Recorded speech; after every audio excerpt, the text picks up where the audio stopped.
Hello, everybody. Welcome to the Film Canister podcast, episode 6. Hi. Today, we're going to be doing things a little bit differently, a little bit of spice up, because today is when the Oscar nominations are released. Since we're film kids, we're all avidly following this shit. So we're going to skip the questions today, and we're going to react to these nominations. We're all going to predict winners in a sort of like contest format where people steal choices from other people, and when the Oscars come around, we'll give a trophy to whoever wins. And then after that, we'll do our discussion on Killer's Kiss and Fear and Desire and all the Kubrick stuff. We've been avoiding spoilers all day of what these nominations are, and so we're all gonna have our genuine reactions. It's been a challenge not seeing shit. We've seen a couple things, like me and Tegan both saw the name of a movie, but we didn't see any categories, so we're pretty good. I saw posts like, this is the most shocking nomination I heard, but I didn't see what it was. Sam Levinson.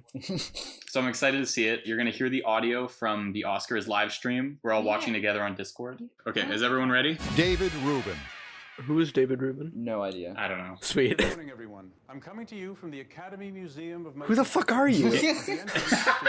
They don't do anything good with their money, so they decide to make a museum. They made a fucking museum? Yeah. That is sad. Everybody that's watching this podcast, May 15th, 2021, be at the Oscars Museum. I will be there and we will storm it. Jack, are you inciting violence right now? Is that I'm what's inciting happening? violence. Okay. Everything I say is not a joke. Take it seriously, government. Priyanka and Nick, over to you. What the fuck do they have to do with Who movies? is this guy? I know. I recognize It's him. Nick Jonas. Oh, Jonas. Oh my god. Of Why course. is Nick Jonas here?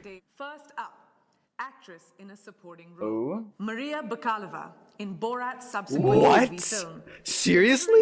Is she that good? It doesn't seem like something you would be nominated for. Glenn Close in Hillbilly Oh my Elegy. god, a fucking Oh my God, course. she got nominated for the Razzie for the same performance. Olivia Colman in The Father. Glenn Close and Olivia Colman have both been nominated like every year for the last 5 years. Yeah. Amanda Seyfried in Manny. Oh shit, I didn't see that coming. And Ye Jung-un in Minari. Yes! Oh, Okay. yes! Our next She should win. category is Best Costume Design. Emma, Emma? I predicted that. Well, of course it's Emma. It's a period piece. Mank, Mank. Predicted that too. Mulan, Oh no. What the fuck? and Pinocchio. What?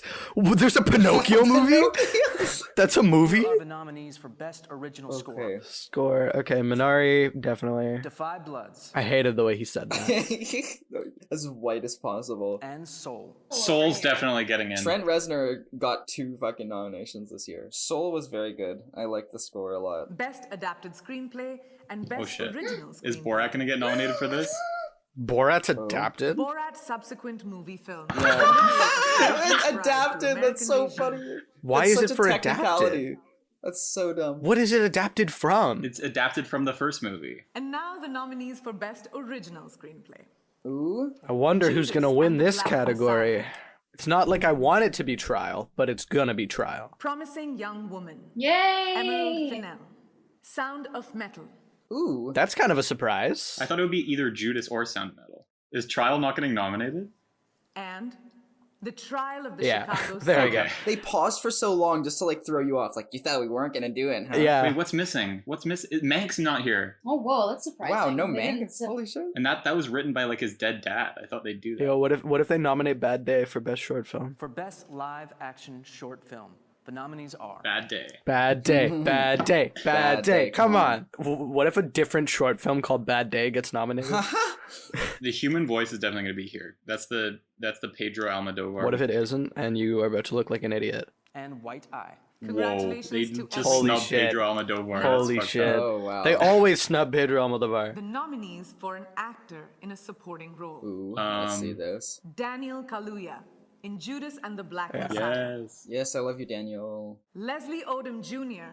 in One Night. Oh, I For a was so second, worried it was yeah, gonna be yeah. music. For a second, I thought I was gonna see music. Holy shit. And Lakeith Stanfield. Yes, in Judas I love and you, the Black Lakeith. Messiah. Whoa. Both yes. Judas. He's also a supporting actor? Those two. I love those two. That was a really surprising nomination. Then who's the main actor in Judas? I don't think Lakeith Stanfield There's a got lot of nominated people. anywhere. Who is the main actor in Judas if the two people on the poster are both counted as supporting? It's both of them. I guess they're counting it as like a co-lead That's- type deal, so they're getting us. It's like supporting. They're sporting. I guess. That's kind of category fraud. I'm sorry.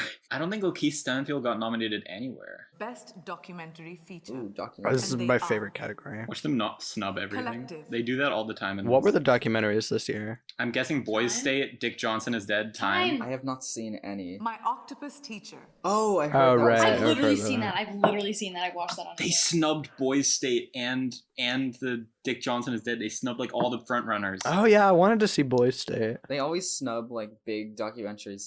They snub the Mr. Rogers documentary. Yeah. They snub a lot of stuff. Best international feature film. Ooh. All right, Let's Another see. round. another round. Give me another round. Another round. Yeah. Yes. There we go.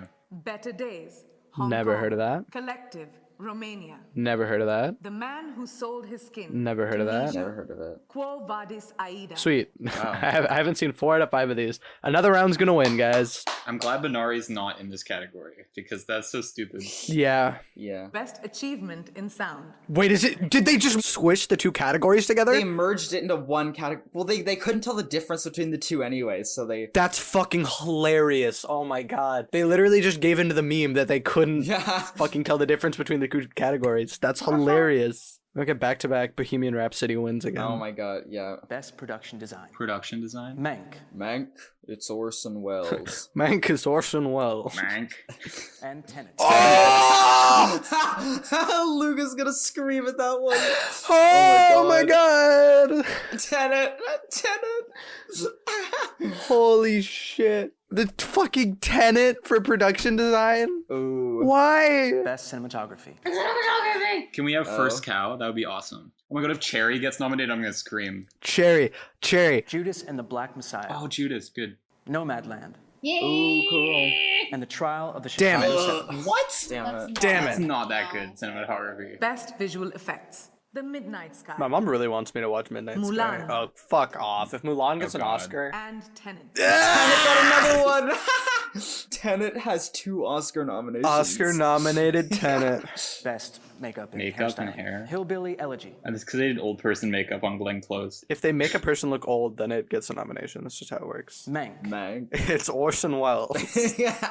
And Pinocchio. But I didn't even know a Pinocchio movie Pinocchio. got made. Best Animated Feature Film. gonna win this. Onward. I wonder if it'll be Onward. No. It's not gonna be Onward. It's gonna be the Crude's New Age. Crudes too. A Shaun the Sheep movie. Oh my God. Farmageddon. Shaun the Sheep. What the God, fuck? there They was made a another Shaun the Sheep that movie? came out this year? They made another No. Shaun the Sheep movie? I didn't even know that came out this year. What That's the hell? amazing.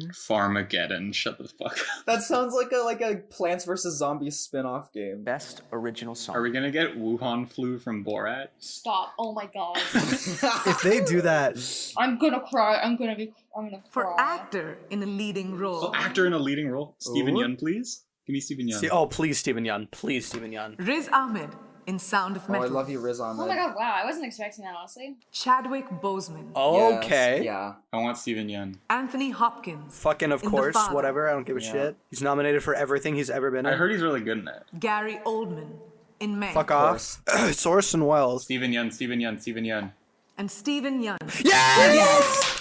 I love you, Steven. I love Steven Yeun. I love Yes, Steven Yeun. Steven! I love Steven Yeun. I love Steven Yeun. Oh my god, that makes me so happy. That's the only thing I cared about in this whole fucking Yeah. season. Is he the first Asian American to be I'm not nominated sure. in that? For Maybe. actress in a leading role. The nominees are Andra Day and the United States versus Oh Billie my Holiday. god. She can't win again. Who is she? What is Please, that Carey movie? Mulligan. Please, Carey I Mulligan. mean, it's gonna be Frances McDormand and Carey Mulligan Frances next, Please, right? Carey McDormand in Mulligan. Yes. Nomadland. Yes. If Carey Mulligan gets snubbed, And Carey Mulligan There we in go. Promising Yeah, Young Okay. okay. I was really scared. I was like, oh my god, there's a chance he could like not get it. I don't think they'd give 3 to Francis. Because Carey Mulligan's due for one. For directing. I'm gonna say they're gonna go crazy. They're gonna nominate Lee Isaac Chung. can we snub Aaron Sorkin? That would make me so happy. Thomas Vinterberg. Another Whoa! round. Whoa! Oh my god! Dude, he got it. He No got it. way! That's crazy! Look, you're so good. Chloe Zhao and Lee Isaac Chung. Lee Isaac Chung. Yes, P90. yes, okay. Chloe Okay. Zhao. No Yes. Oh my Man. god, snub Aaron Sorkin, snub Aaron Sorkin, please. And Emerald Fennell. Holy shit! I'm so happy about Holy Thomas Vinterberg. That's so exciting. They Holy did the Cold shit. War thing with Powell That's so Pawlikowski. exciting. That's so exciting. Pavel Pavlovsky, Luke. I'm so happy. Holy shit. Thomas Vinterberg. That's That crazy. was the best directing category I have seen in so long. Jack, I was literally telling you last night, I was like, what if Thomas Vinterberg gets nominated? I didn't think he would. Finally, the nominees for Best Picture: Oh, Best Picture. Mank, Orson Welles. Minari, Christina Yes, Oh, okay. producer. Nice. Sorry. Nomadland, Nomadland. Okay, good. I need a Promising Young Woman nomination too. There's no way it's not getting nominated. If it does, I'm fucking be so pissed. Promising Young Woman. Yeah. Sound of Metal, Wow, that's kind of a Whoa. surprise. That's a I surprise. was not expecting this to do as well as it is. Yeah. And last, The Trial of the Chicago yeah. Seven. Watch Wait, it take Best Picture. Is Mank there?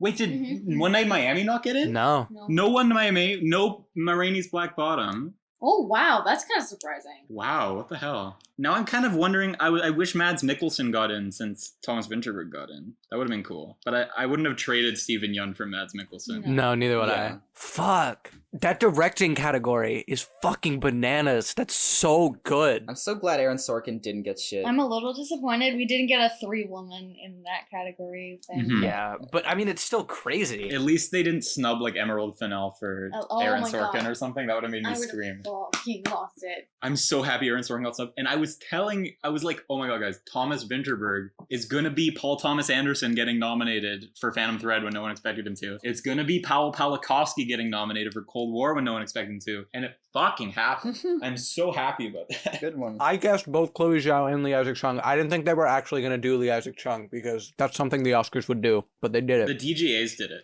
The DGA's lineup was that, except no Thomas Vinterberg and Aaron Sorkin. So that's what everyone thought was going to happen. Yeah. Who do you think's going to win directing? Could be Chloe Zhao. It's going to be Chloe Zhao. Chloe Zhao. I feel like I was not expecting Sound of Metal to do as well as it did. Neither did I. It's so surprising to see the Oscars are like maybe starting to learn from Green Book. Right? Like- These last 2 years weren't that bad. They hit a low with Green Book and everyone was like, this is shit.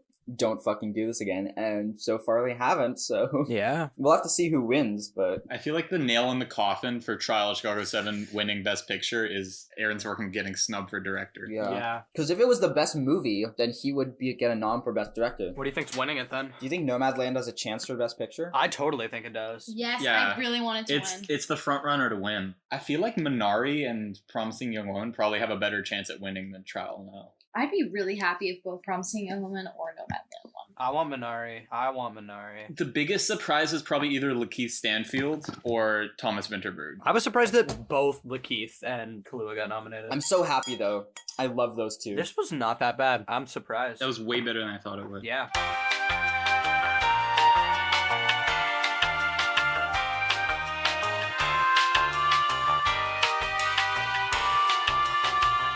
Okay, so for everybody listening to this, you just heard our reactions to the Oscar nominations. Yeah. For us, that was 2 days ago, and the original plan was to record this predictions thing right after we reacted, but then we tried to do it that night, but then Manny didn't watch the Kubrick movies, so we couldn't do it then. And the next day we tried to record this, but Tegan forgot to press record, which is insane. Now we're here. Third time's a charm. You're all recording, right? Okay, so we're doing predictions for the Oscars, and it's only a few days after the nominations are announced, so it's possible that in the future, things that are presumed to win right now may not be the presumed winner before the show. So that'll be an interesting element, that these are like early predictions. The way we're gonna do it is that instead of just, all saying our predictions and what we think is gonna win, we're gonna make it competitive and aggressive by putting us in a random order, and let's say we go Jack, Luke, Tegan, Manny. It'll go in that order, and then it'll go Manny, Tegan, Luke, Jack. It'll go in like ping pong order until we're done. Like Settlers of Catan, baby. Yeah, and then the way it works that if someone takes something before you in a certain category, you have to pick something else in that category. There's gonna be some stealing going down. What's the order, Luke? So I got a random order here. It's Luke, Jack, Tegan, Manny. Woo! Okay, you ready, guys?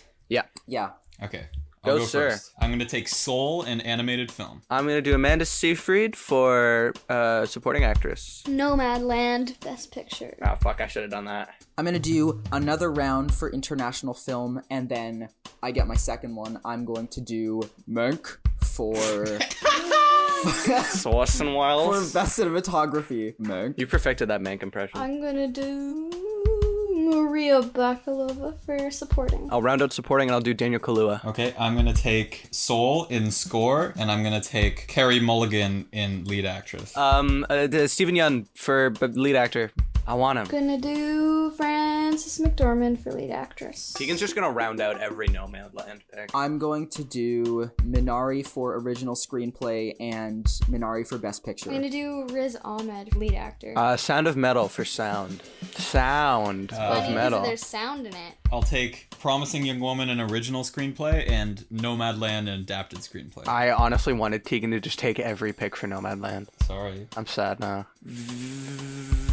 Viola Davis for lead actress. Fuck it. Sacha Baron Cohen for supporting actor. I'm going to do Chloe Zhao, best director, and Anthony Hopkins for lead actor. Anthony Hopkins gets nominated for anything, but he hasn't won anything. Thomas Vinterberg for director. That's a big choice, Tegan. Minari for score. Trial Chicago 7 for best picture and Yoo Jung-yoon for supporting actress. Oh, fuck. I left best picture way too long. Go for it. It's not worth more than anything else. No, I know, but still. It means more, personally. Oh, it's my turn? I guess I'm doing Judas for best picture then. I would do Nomadland for cinematography. Okay, I'm going to do Tenet production design and Tenet visual effects. No! I'm locking. I'm locking it. I'm doing both.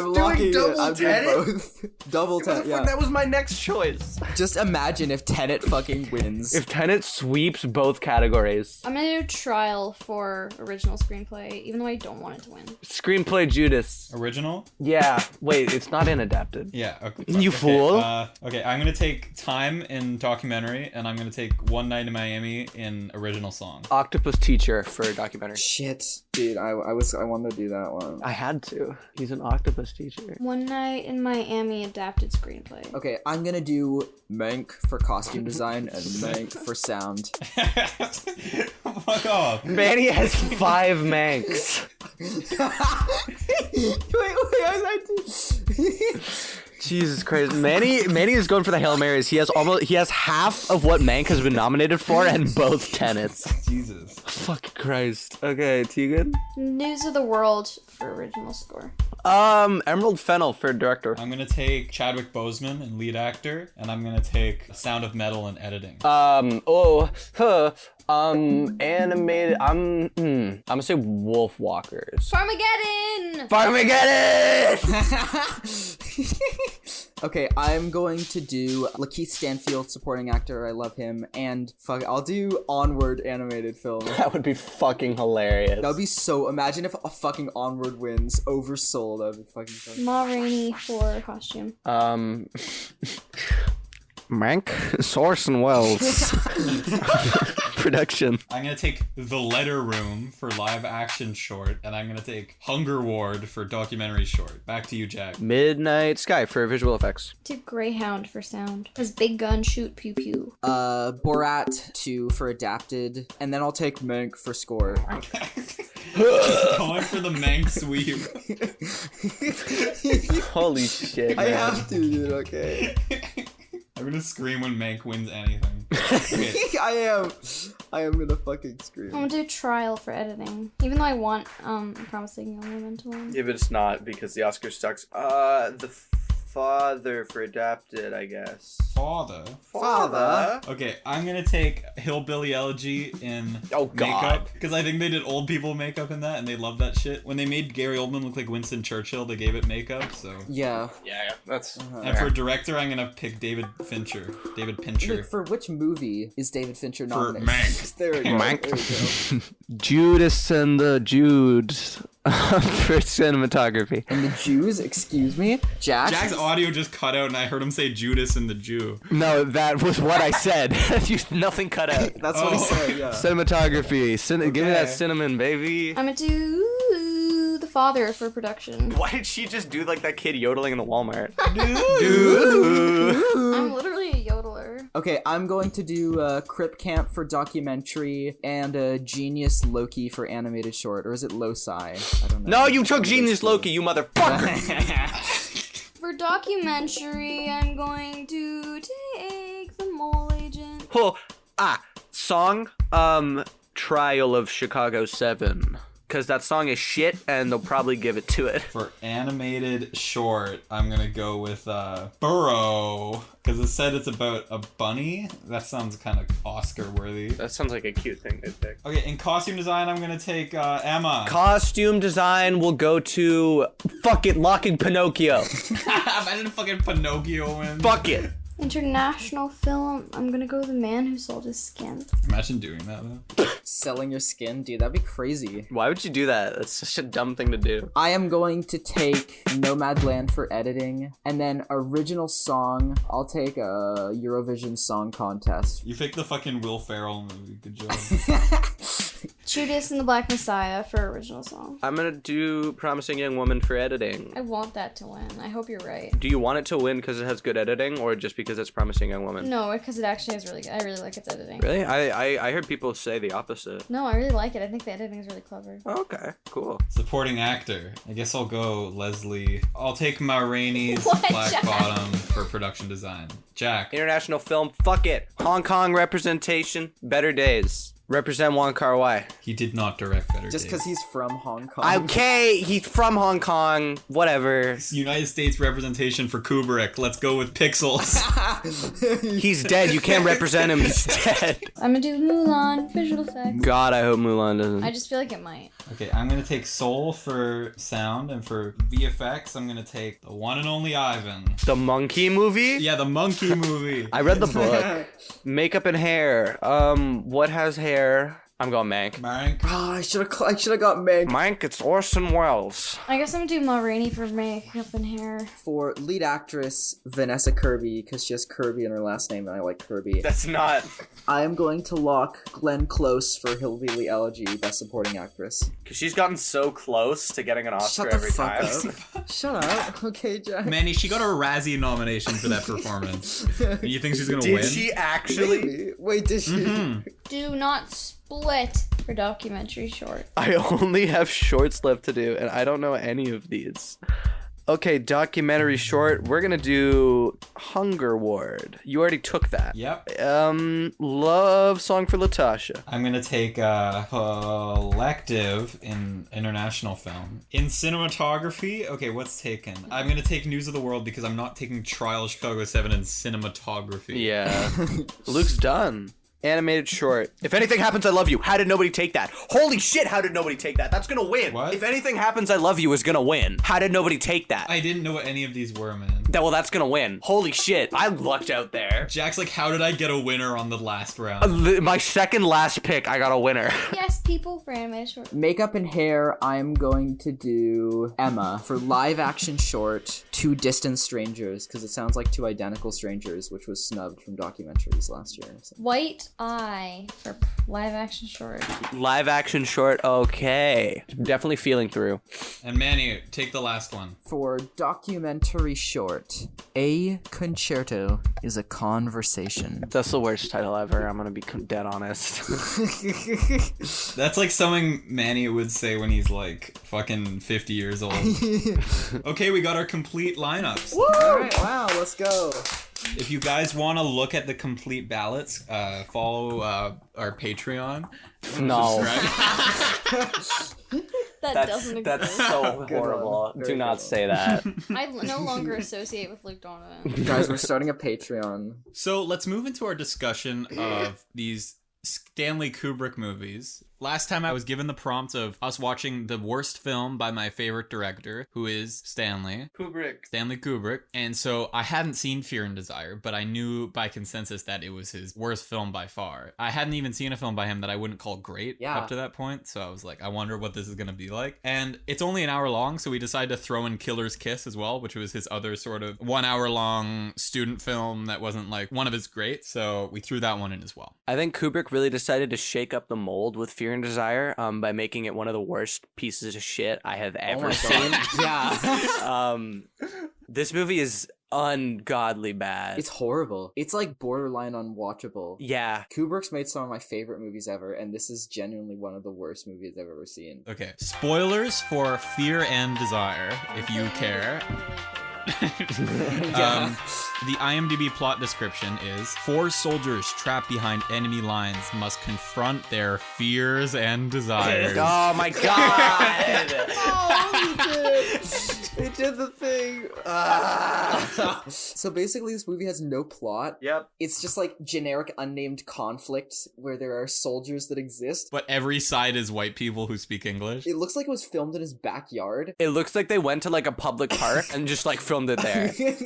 Like, there's no sense of like scope or world to anything. That is true. This is one of the most like pointless, like dumb movies. Nothing feels like it has any weight or like real importance. I was just so disconnected from the entire thing. There's a certain point me and Tegan were watching this and I was just like, this movie has not convinced me that it needed to exist. Right? Exactly. And by the end it still hadn't.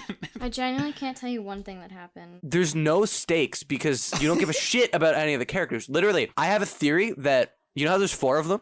There's Mac, and then there's the main like officer, and then there's the kid that turns into the Joker, and then there's the 4th guy. Who's the 4th guy?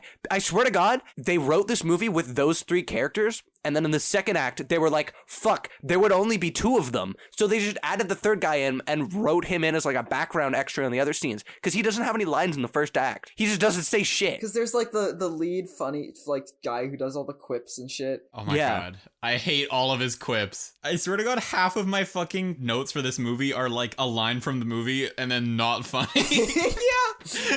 It's so fucking hilarious because there's such like crazy inconsistency with him. Because he's such like a quippy dude, but then they try to give him like the deep internal monologues where he's like, the root of my evil is like, oh, all my desires. Just like, fuck off.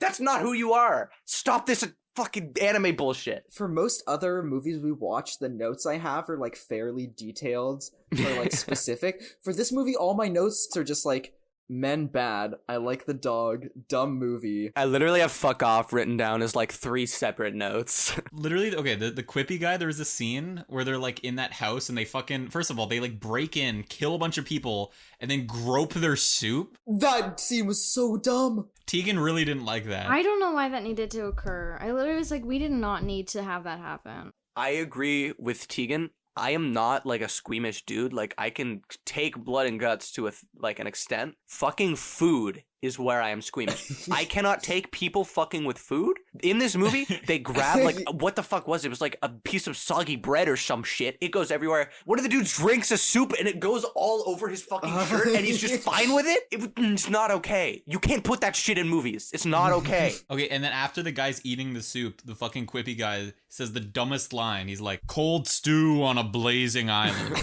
Like, that's deep? Like, what the fuck does that even mean? Like, was that like a commentary on life? And also, like, all of the dialogue is so terribly synced up with the lip syncing. Yeah, the editing in this movie. This is one of the most technically incompetent movies I've ever seen. Like, every shot is, like, blurry or has the worst lighting. The timing between lines, it's so obviously, like, spliced together after the fact or, like, recorded separately. Because they don't sound like they're talking. It sounds like they're, like, speaking like this into a microphone when they're, like, in nature. It's, like, it's so fake. The editing in Bohemian Rhapsody, right? It's shit, the whole movie, but not the whole movie is as bad as that one dinner scene they have, like that famous clip. The entire Fear and Desire editing is that fucking clip.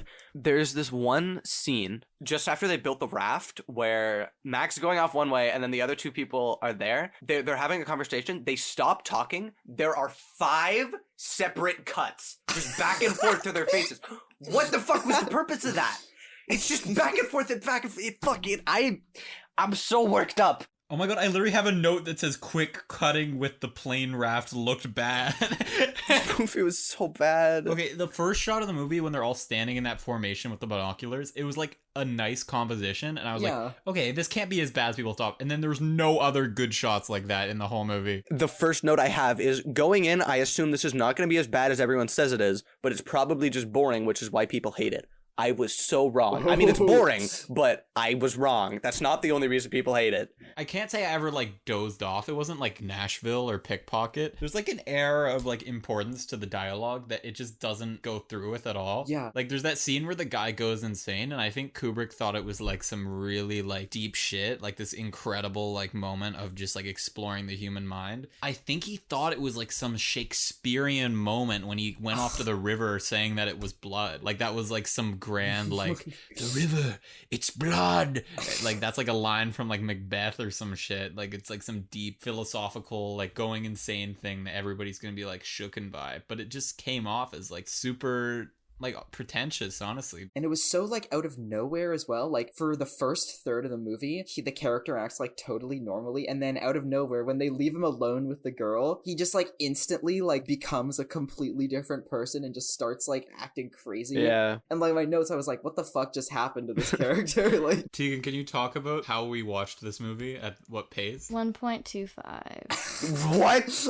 I should have done that. We, on YouTube, we turned it to 1.25 speed. I should have done that. dude, I should have done that. I should have done 1.5, honestly. Just do it at 2 times speed. I was like, I can't comprehend it at 1.5. I might honestly rewatch it at 2.5. I might do that. If you are gonna watch this movie, which we strongly recommend you don't, watch it at 2 times speed, because the whole thing's just free on YouTube. The fucking villain at the end. The general. He monologues for like 6 minutes. What does he say? You know when you go on your phone and you like type something and then you do the suggested words? It sounds like that's how they wrote it. They were just tap, tap, tap, tap. Oh, this is a sentence. He was speaking fucking nonsense. Already a week and I didn't think it was a good idea to get it out of the world, and I didn't think it was a good idea for the most of my time at my office, but it was a little late marks for the first person to get this stuff out of the world. That was what my phone just did on autocomplete, and is basically what it sounded like. To drive my point home, for the first half that he was reading that, I thought he was reading the script. That was just autocomplete from my phone. Oh my god. Also, the movie ends like 3 times. Like, I'm like, is it ending? And then it's not. Yeah. Oh my god. It like fades to dark and then it comes back with some other shit. There's one part I thought was kind of interesting when the guy was crawling and there was like spit coming in his mouth. I'm like, that's commitment. That's commendable. Just to that guy though. The thing is, like, I was hoping watching this movie that there would be like a hint of like, okay, I can start to see Kubrick's vision. This is like, there are like little bits here. There's nothing. No. There's nothing. Anything that's recognizable from his style. Like, just put in the audio of Gene Wilder saying nothing and Willy Wonka. The first note I have for this movie is immediately feels nothing like a Kubrick movie with like the music and the narration. It just sounds like just like generic bad 50s war movie. This isn't a fucking letterbox list titled underrated. Fuck you. No. Shut the fuck up. Fuck you, Tyler Jerenick Parker. Fuck you. Shut the fuck up. I swear to God, the only people who like this movie like it because it's Kubrick. Yeah, exactly. Dude, you gotta forgive it because it's like a student film that he didn't like. Like, no, don't forgive it. It's bad. No one who says they like this movie because of Kubrick, like now, if they saw it when it came out, would have been like, that's so good. Yeah. That is a good movie. Like, no. And like Kubrick himself disowned it. He described it as like a child's like drawing on a fridge. Which is accurate. Tegan, what do you think of this movie? I don't like it. That's it? I genuinely can't tell you like one thing that happened besides the food squishing. That is completely fair. I barely remember the last third. I remember like the guy was obsessed about killing the general for some reason. Okay, let me just say that was like the most basic like military plan I've ever seen in a movie. Like, you go there and then every single troop will walk over to you and that will for sure happen, and then we can go over here and literally just stand in the open for like 5 minutes while we kill these people. They were literally just standing in the middle of the field like looking at the house for like 30 seconds. Like, what the fuck are you doing? And then the guy's like, hey, we might want to go. They might be coming soon, and they stand there for like 2 more minutes and then they're fine. Oh my god. That house literally looks like his friend's mom's house. Like, no fucking general would like sit in a house that normal. Okay, guys, rapid fire questions. Best scene in the movie? None. No, Kubrick stare, Pog. It's food squishing. No, Tegan, no! No. You became what you swore to destroy. Tegan! Best scene in the movie, probably like the first one where they're all just standing around and talking with the binoculars. Like, that was the most comprehensible, like easy to understand scene. Best scene in the movie is when the guy's crawling and there's spit coming out of his mouth. Yeah. Also, there was like, okay, I said the only good shot was the binocular one, but there was this decent one near the end where he's like in the raft going towards like the sun and there's like a silhouette shot. That wasn't bad either. Oh, yeah. But that's about it. Okay, guys, best performance in the movie. The guy who turned into Joker. At least he tried, right? At least he tried. worst performance was the woman, but I feel like that's just because she got shitty direction. Yeah. Because she just did not look scared when she should be looking scared, and that is normally a director's fault and not the actor's fault. Okay, final thoughts. Never watch this movie. Don't. I'm never gonna watch this movie again unless it's in 2 times speed as a joke. Yeah. Yeah. I recommend this movie to no one. Not even a Kubrick fan. Not even a Kubrick fan. Actually, I recommend it to Kubrick fans the least. Yeah. Before this, my lowest rated Kubrick was an 8 out of 10. He made the best movie ever. It's fine. He also made the worst movie ever. Yeah, but he didn't make Blue Velvet, so I don't. He did not make Blue Velvet. Okay. Everyone's rating? Tegan. My rating, I think I gave it like a half star. Jack, your rating. Half star. Manny. Half star, 1 out of 10. If I could give it a 0, I would. 2 episodes ago, movies we'd give a 0 out of 10. I think this is one, honestly. I gave it a 3 out of 10. Where did the extra 2 Where points did the come 2 from? come from? Where? Okay, because I thought the crawling thing with the spit was kind of interesting. That's not worth a point. And I thought a couple of the shots were interesting, and it wasn't like as bad as some of the worst movies I've ever seen. Fine, sure, whatever. I don't have the energy to talk about this movie anymore. Okay, guys, we're gonna move on to another movie called Killer's Kiss. Killer's Okay. Kiss. Yes. Full spoilers for Killer's Kiss. The IMDb plot description is: ready to catch a train to his hometown, a washed-up boxer tells us about the strange and twisty events that happened to him in the past couple of days. I'll be real, the plot is probably the least interesting aspect of this movie. This movie is significantly better, but like it's not hard. It's significantly better, but it's like something it has in common is that the plot is really meandering and it's kind of confusing. I think this movie, I would actually say that it is good. I don't know if I Like, would say that. on the whole, I would say this is a good movie. I would disagree. I would say it's a movie. I wouldn't say it's bad or good. It just kind of like it's there. It feels like a very exists. average. I thought the middle-of-the-road Tegan has been saying "I" to try to start her point for like 3 minutes. Okay, let's let Okay, Tegan. What do you Tegan, think? let's hear it. I was just gonna talk about the guy's chest hair.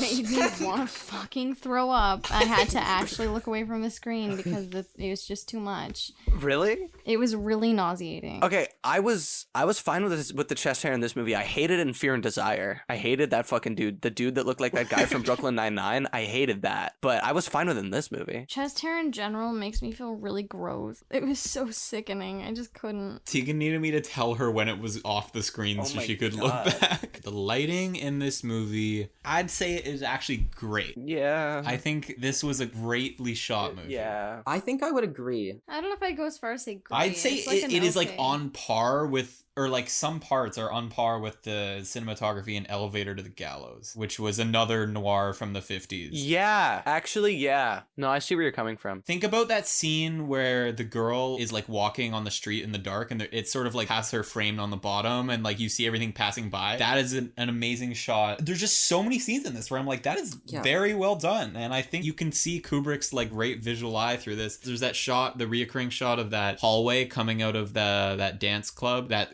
is like Kubrick's 1 point perspective. That might be the first instance of his 1 point perspective showing up, which is a reoccurring motif through his films. And I think just his very precise camera and control over a scene is starting to show in this movie. I think there is a lot of really striking shit. Like, I really liked how the boxing scene was framed. Dude, I was gonna say, yeah. Yeah, it's like you're watching it from the audience. And the scenes where they're running on the roof at the end, I thought that was fun. Like, the super far shots, it like gives it such a fucking sense of scope. That's something that with his directing and like shot composition in this movie really struck me and stood out as like signifying of Kubrick's sort of vision and like how he would go about shooting things in future movies. I think the boxing match, you can almost see that as like very similar in how he did the wrestling scene in Barry Lyndon. The wrestling match at the barracks when he's in the military and they're like shirtless and there's like a big ring. I think I thought of that more. This is a very specific detail, but when there's the elevator at like the villain's place at the end, which was kind of like the maniacal villain's lair. It was a bit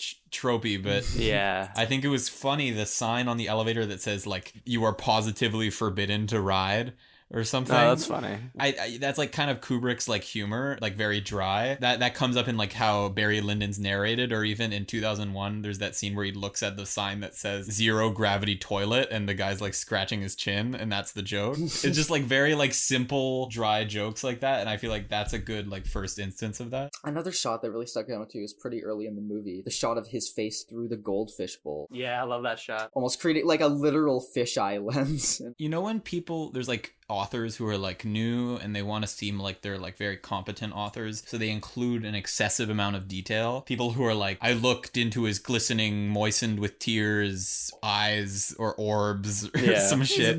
His orbs. And it's like that, but I feel like that is almost what he's doing by putting that random fishbowl shot in. It's like, look what I can do to add a detail to the scene, because he's trying to like prove himself as a young director. Like, it was a good shot, but it almost felt like a bit extra in that way. Immediately going in, I really wasn't enjoying the movie because I had to look at Frank Silvera more. And right after watching Fear and Desire, I did not have a good association with that man. Oh yeah, it's the same guy. It's the same guy. And he's equally unlikable in this movie. What's different in this movie, I don't get it. He's this mob boss. He's supposed to be terrifying. He's a fucking buffoon. He's such an idiot. He's just like a dick, and like you don't like him, but he's not that scary. Interesting tidbit. I would say it's funny but that would be a little bit fucked up. So he died in 1970. I was reading his page on Letterboxd, and I was like, how'd he die? Silvera was killed on June 11th, 1970 after accidentally electrocuting himself while repairing a garbage disposal unit in his kitchen sink. What a fucking sad way to go. Dude, garbage disposals fucking scare the shit out of me. Like, the idea of like getting a scarf caught and it just like chokes you to death. But like, dying like that would be so like embarrassing. That would be your last thought. This is embarrassing. I don't want to die like this. Like, if I could die, like, I'd die right now, like, whatever. But like, I don't want to die by like fucking electrocuting myself while repairing like my garbage disposal. That sucks. I did not understand the performance of the main girl, like what emotion she was trying to communicate in that scene where the dude broke in. At one point she looked really terrified of him, and then another point she's like, looks like she doesn't give a shit. That's something that this movie and Fear and Desire both have in common, is that at this point in Kubrick's career, he's still not the best director of actors. He still is not good at getting actors to clearly communicate scenes, and because of that, they kind of end up feeling confusing. What are the actors feeling? What are the characters feeling in this moment? And it just kind of makes the story feel a lot more kind of uninvested. But at the same time, this movie does feel a lot more kind of human than the other one. Like, it's almost so like disconnected, fake feeling that it's like there's no investment whatsoever. But this one, it's like, I do feel like I'm watching this like guy in his apartment, and the opening shot of just the still of him waiting in the train station for like a couple minutes sort of instantly was like, yeah, this is a lot more captivating just from that one opening shot. Me and Tegan love the harmonica guys. Dude, yeah, the two dudes with the I literally have written down, I hope these harmonica guys get fucking killed. They're so annoying. And whoa. They bring forth the most bullshit plot point in the entire thing. That was such a lazy writing thing. Oh, these two random guys on the street just come up and take his scarf, and then he misses the guy he's supposed to see. And then that guy gets killed because of that. Like, fuck off. You can write that miscommunication. Okay. Write it in a better way than some random fuckos come off the street and take his scarf. That's so dumb. Okay. I liked the harmonica fez men until they took the scarf. Then I'm like, fuck you, give it back. And also, I felt the same kind of like obnoxious. I love that's your reason. Oh my god. No, they're just like, why are you stealing this guy's random scarf? You're so mean. Oh my god. No, it's like, why can't you just be nice, peaceful harmonica men who just entertain nice, people? Peaceful harmonica men. No, because I thought they were just like, I thought they were just like buskers that just go around playing music. I like them until they Well, took then they the had to go scarf, and take I'm the like, scarf. fuck you, give it back.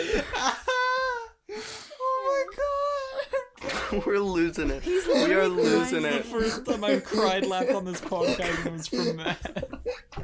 We are fucking losing it tonight. Fuck, now you're making me laugh.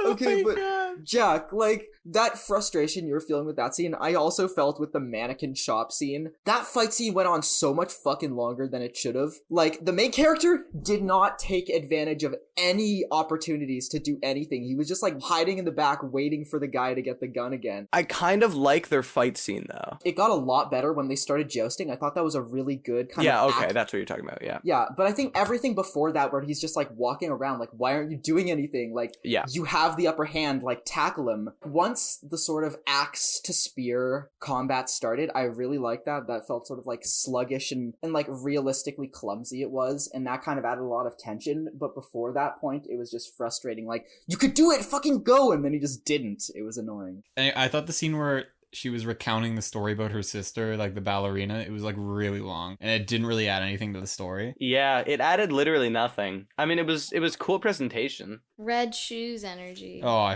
the red shoes is so boring. No, the red shoes would have been really good if it ended at an hour 30. I thought you were talking about the Kate Bush album, and I was about to throw hands. Wait, how long is the red shoes? Is that the one that's 3 hours? It's way too long. Holy it should have shit. ended halfway through, and it would have been great, honestly, if it ended there. It would have been great. Guys, would you rather be able to delete the existence of COVID or Among Us? COVID. What? Would you rather be able to have the COVID-19 pandemic never happen or never have seen Fear and Desire? Okay, in that case, Fear and Desire, because Oh. because a lot of shit has happened in COVID that I don't want to like unhappen. Like what? Like a million people dying? I don't, okay, look. Wait, are you look, actually saying you wouldn't stop the pandemic because like various good things happen in your life? Look. Jack just reveals himself as just a massive narcissist. Look, I know that sounds bad, but think about it. Something worse might have happened instead. I don't think it would be as bad as That's this. a terrible way to view That's the why world. you don't go back. That's why you never go back and kill Hitler. Because if you go back and kill Hitler, like... That's different, dude. No, it isn't. If I went back and undid the coronavirus, something worse might have happened in the year it's been. Yeah, like what? I don't know, man. Like World War III? It doesn't fucking matter. It's just something worse. Do you think people would have been like, oh, there's no pandemic this year. Let's start World War III. Yeah, probably. Okay. I would have done that personally. You would have started World War III? Yeah, fear me. Wait, So Jack, okay. can we go back to how you wouldn't stop World War II? No, okay. Can we say wait, did he just say it was a bad idea to kill Hitler? You don't go back and Why like not? kill Hitler because something worse could happen. What's worse than the Holocaust? The world ending? I don't know. You can't figure out that You shit. Like the know. world could end. That's pretty bad. Like, come on. Like the biggest fucking atrocity in the last like couple millennia of human history. Oh, it could have been worse. Oh, it could have been worse. Let's not undo it just to make sure. You would like- completely change the course of history. Everybody you know would be dead because that tiny act like changes a trillion things. Nobody we know now would like be alive. None of us. You wouldn't be alive probably. I wouldn't be alive. It would like change the course of history on such a big way that like we would all unexist. I'm cool with that. I guess if you're thinking about it from like a theoretical, like it wouldn't affect us immediately right here. Oh, well then, yeah, if it wouldn't change everything today, if like it wouldn't change us here, of course, but you would undo like everything. I feel like we'd also be on a completely different path in history in the sense of like just like social justice issues. I think of it like a lot of things wouldn't have been brought to attention if that hadn't happened and forced things into attention. Mm-hmm. Yeah. Also, what was everyone's favorite scene in Killer's Kiss? I think the boxing scene was the most engaging for me, like just with how it was shot. Something about boxing scenes in movie, especially with no music, is like terrifying to me, just like with the constant like screaming roar of the crowd in the background. There's just something so like ominous about it, and I think this movie did that really well. The audio of the crowd was so like distorted, it almost sounded like fuzzy at points. Yeah, that whole scene was just like the most engaging for me.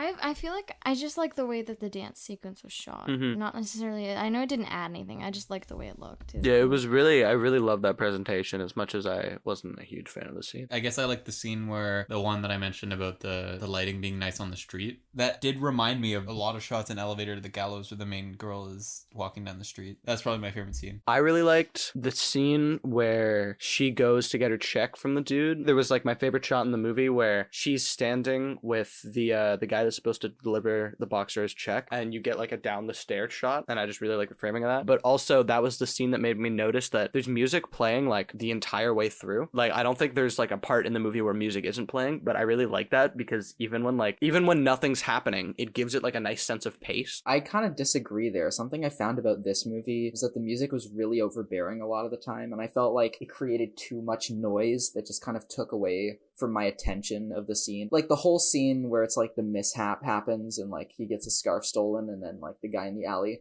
the music was just constant that whole time, and that was just kind of made the whole thing just feel more confusing and overbearing. That was one part I enjoyed, but I can understand that. Best performance. I don't know. I didn't particularly love any of the performances, but The ballerina woman, she danced good.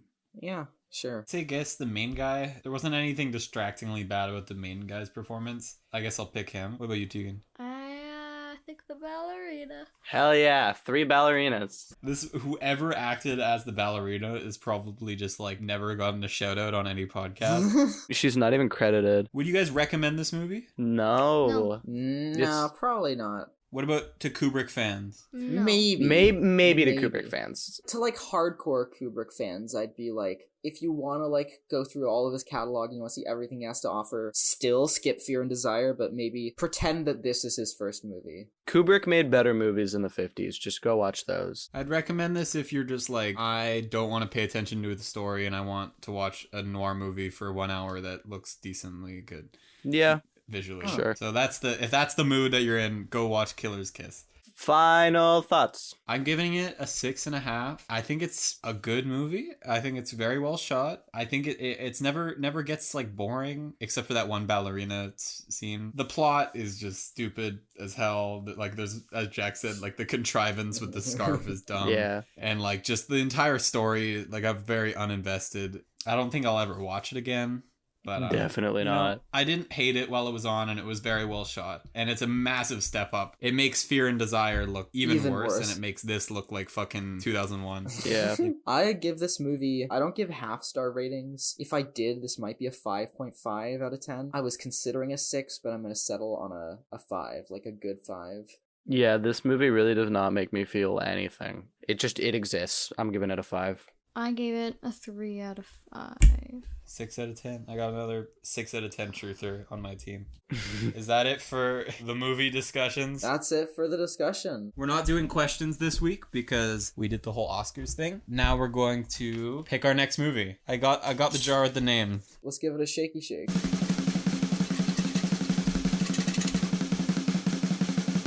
Jack. Woo! You ready, man? I am more than ready. I'm ready, Freddy. Jack's last selection was The Goonies, so let's have a step up this time, man. Fuck you. That was the best movie we've watched on the podcast so far. It's really not. No, it is. Better than Come and See? Yeah, better than a movie that's in my top 10 of all time. Alright, Luke is shaking up the jar. He's giving it a good shaky shake. Jack, you are picking a director bracket. No!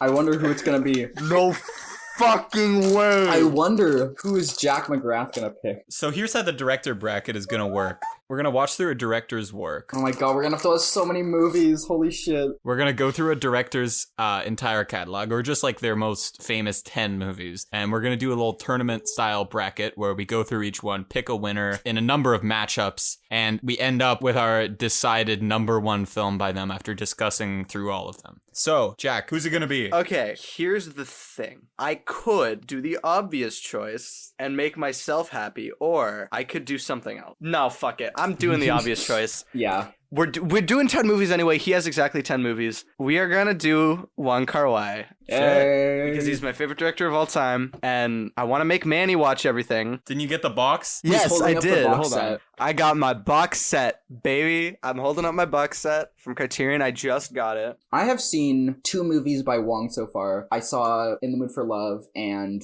Fallen Angels. In the Mood for Love, I appreciated it a lot, but I feel like I could get a lot more out of it on a second watch. I wasn't a huge fan of it the first time, but I do feel like I need to rewatch it again before I can really truly appreciate it. Fallen Angels was really good though. Hell yeah. I'm excited to see that again. I have seen 6? Yeah, 6. In the Mood for Love, Chunking, Fallen Angels, Happy Together, 2046, Ashes of Time, and I was going to watch Days of Being Wild and As Tears Go By. Now I have a reason to. I mean, more of a reason to. And My Blueberry Nights. Oh, yeah, My Blueberry Nights. Okay, I'm going to be dead honest. I'm not excited to watch that one. It's not even on my watch list. Oh, this is the only one of his that I'm not like, I don't think I will love. What about The Grandmaster?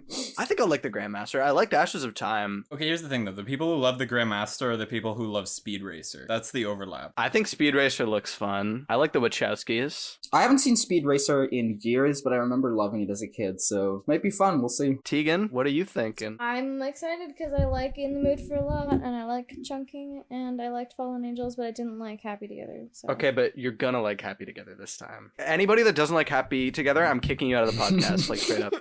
I will do this podcast alone. I didn't even start it, but I'll be the last one here. You don't even edit them, and you'll do it alone. I don't even edit them. Luke will still edit. He'll edit you talking to yourself. I'll pretend to be the rest of you. I can do a good Tegan voice. I think I've seen the same ones that Tegan's seen, and my favorite is Chunky. The Book for Love is better. Okay. Well, this should be an interesting episode considering we all have different favorites. Yeah. Wait, no. Manny's favorite currently is the same as mine. Yeah, but I've only seen 2, so could very well change. Okay, give us an outro, Tegan. Do it again. Do it one more 5 times fast. Whoa!